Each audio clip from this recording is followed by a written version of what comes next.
Hi class, welcome to week 2. Each week I'm going to try to put a little bit of a lecture video or two into the class just to kind of add to your content knowledge. I know that there's a PowerPoint in there for you to review, but I think my kind of contributing in a lecture style will also help to increase your understanding of the content material. So this week we're talking about the integrative approach to psychopathology. And so some of the things that we want to learn or focus on during this week is kind of identifying some basic biological, psychological, and social components to the idea of psychopathology, and also behavioral explanations to that when we see psychological illness. And then finally, we want to look at key characteristics of major content domains in psychology. So things like cognition and learning and development, biological and sociocultural. So we're going to be looking at all of those different kinds of approaches to psychopathology, which is the integrative approach. So when we think about psychopathology, we know that abnormal behavior is multidimensional. The model for understanding illness and psychopathology is multidimensional in terms of the causes are complex. And so we look at it from, they could be caused by nature, which is biological, or it could be by nurture, which we then think of psychosocial factors.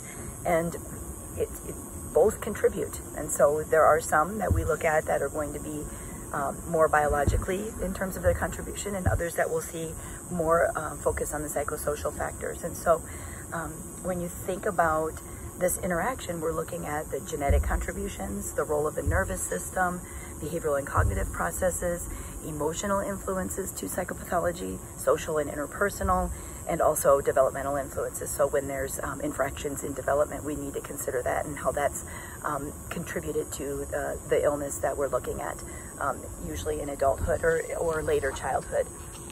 And so think about, if you can, cases of psychopathology that you think might be unidimensional. That's just something for you to ponder and maybe look at in your materials. And so when we think about genetic influences, we think of things that influence our behavior from that perspective, like personality, behavior, even IQ.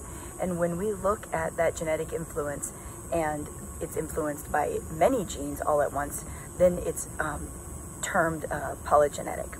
This is assumed to be the case in most abnormal behavior, although research is starting to identify specific small groups of genes that relate to some major psychological disorders. So what kinds of models do you think we will look at or have been proposed to describe this kind of thing?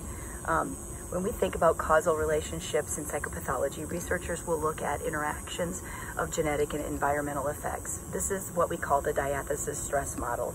Individuals are assumed to inherit certain vulnerabilities that make them susceptible, more so than others, to certain disorders. When the right kind of stressor comes along, then that thing is activated, and maybe they suffer from bipolar or high anxiety.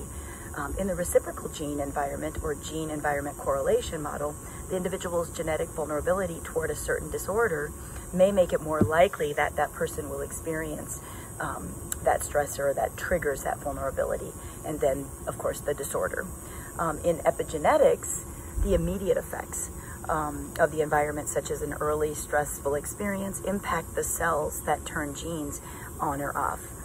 So this effect can be passed down through several generations. So this is just a few things to kind of highlight.